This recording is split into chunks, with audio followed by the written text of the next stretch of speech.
Deadline is reporting that Disney have decided not to go ahead with Season 2 of Star Wars The Acolyte. And while this isn't unusual necessarily for a live-action Star Wars TV show, after all, we've only ever actually gotten one Season 2 so far, and that's The Mandalorian, and we've got one more that's been announced, which is Andor, but none of the other shows have had Season 2s, as of yet, at least. So this isn't strictly unusual, but it does feel different, and I don't think it's good news for the health of the Star Wars franchise in general, especially for those fans that were looking forward to maybe a Knights of the Old Republic series, for instance. And I want to tell you why.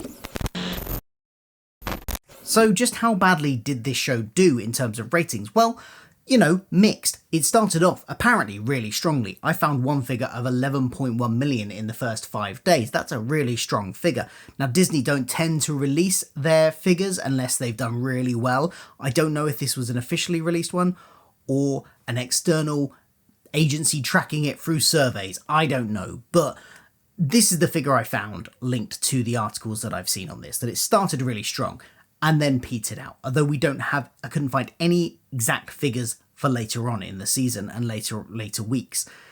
So, but I mean, they're cancelling it, right? So it's obviously not done well for Disney+. They wouldn't be cancelling it if it did. Now, I want to stress, this is not a comment on the quality of the episodes themselves, the series itself. I have my views on that, but that's irrelevant to any of the points I'm making in this video.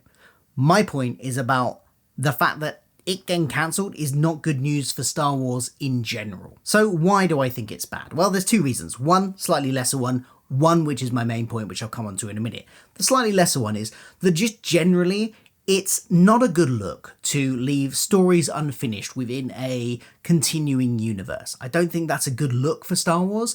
I don't think it's a good precedent to set. I think creators should be allowed to finish their stories, whether or not they're told in enough time that they're only going to get one season so they can wrap it up all in that one season, or they are given a second season or maybe like a TV movie to finish the stories. I think that would be healthy creativity.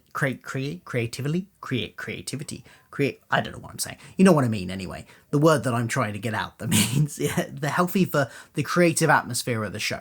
Of the franchise. And The Acolyte left quite a lot of loose ends and storylines which felt like they were the start of something and not the conclusion of something up in the air. This is different to some of the other series that have not got a season 2. Book of Boba Fett kind of told its own story. Yes, it left it in the place where you could tell more stories, but it was its own story in and of itself. Same with Obi-Wan. It felt like a contained story. And as for something like Ahsoka, that's probably the closest we're going to get to this in terms of loose storylines going around. Oh, and obviously Andor, but we know that's getting a second season. This feels different because even with Ahsoka, it kind of felt like Ahsoka's story was kind of the story that show was telling was wrapped up, and they were leading into maybe something new. But given that all takes place in the same time frame as The Mandalorian, that potentially is going to be wrapped into a bigger story that brings all of the elements of that time period together. So that's why this feels different. This was its own thing, set in its own part of the timeline, a fact that will be important to my next point. And it's just left with these loose ends of not knowing where things are going or where these characters disappear to, because they're not prevalent by the time, 100 years later, there's no hint that they were around. So what happened to them? Will we ever find out? I'm hoping at least the one small possibility here is that it will get wrapped up in something like expanded media, comics, books, something like that. Something will be released where they wrap up what happens to these characters. There's a couple of Dark Force users out there. What happened to them? So that's the first point. But let's get to the main one.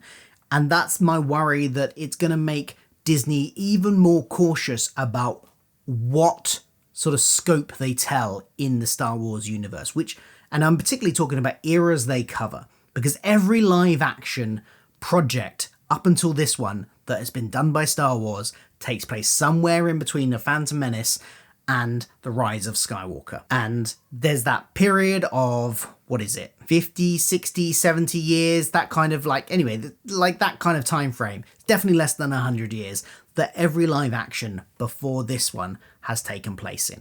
And this is the first live action series they've done outside of that, and it's not gone well. And I'm worried that that's the lesson they will take from that. That they will take the lesson that they should just stick to the core Star Wars timeline, the core Star Wars period of time which they've set everything in so far, and they don't expand much beyond that. And that's why I say this is bad news. This cancellation is bad news for fans of Knights of the Old Republic, the spin-off that used to be in expanded media in the Legends series. You know, you had comic books, you had a game, you had books, all sorts were set in this time period. Like, I can't remember the exact time period, but it was like 1,000 years before the original Star Wars movies are set.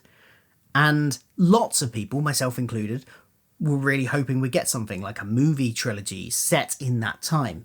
And I think this cancellation makes that less likely now, because Disney have tried something at a different time. They, only 100 years before The Phantom Menace, but still before The Phantom Menace.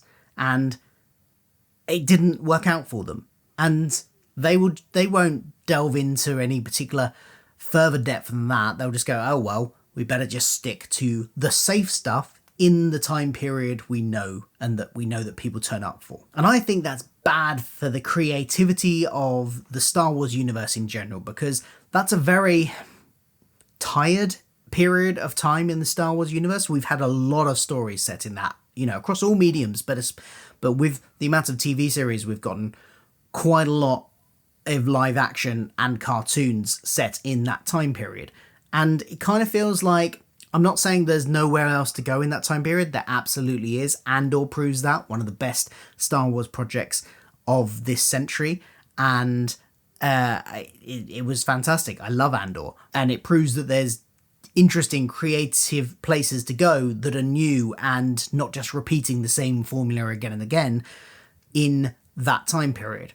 But it does limit the creativity of looking outside of that, the far future of the Star Wars timeline, or the far past of the Star Wars timeline, feel like they're not going to be as explored as they might have been if this had been a success. I hope I'm wrong. I really do, because I really want to see a Knights of the Old Republic series, but I just want to see the whole Star Wars timeline opened up in general, and the creative freedom to be able to go anywhere in the timeline and tell different types of stories rather than the same type of story set in the same time period again and again.